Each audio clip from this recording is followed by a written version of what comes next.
आम्ही महाराष्ट्र नवनिर्माण सेनेतर्फे आज कलेक्टर साहेबांना निवेदन दिलेलं आहे, ज्याच्यामध्ये 5 मुद्द्यांचा उल्लेख आम्ही केला आहे।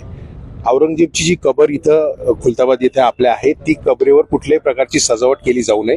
जर तिथं सजावट असेल तर ती त्वरित काढली जावी, ही आमची प्रमुख मागणी आहे। त्याचप्रमाणे यानंतर या कबरीसाठी कुठलाही सरकारी खर्च केला जाऊ नये, ही दुसरी प्रमुख मागणी आमची आहे। तिसरी प्रमुख मागणी आम्ही केली आहे की आपल्या जिल्ह्यातील शाळांच्या मुलांच्या सहली इथे आयोजित करण्यात याव्या, जेणेकरून आपल्या मुलांना आपण कुणाला गाडलेला आहे हा इतिहास समजेल, त्याच्यासाठी या शैक्षणिक सहली इथं आयोजित करण्यात याव्या।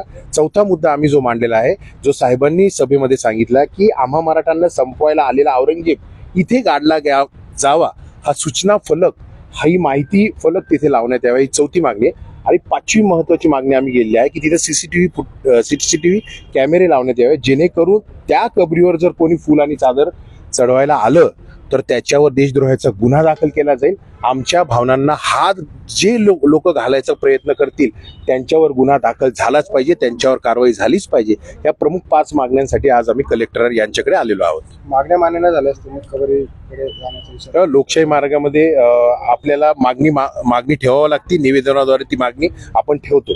जर सरकारने ही मागणी मान्य केली नाही आणि सरकारने कुठल्याही प्रकारचा सरकारी खर्च तिथे करण्याचा प्रयत्न केला तर महाराष्ट्र नवनिर्माण सेना तिथे स्वतः चालत जाईल आणि ते काम उधळून लावेल।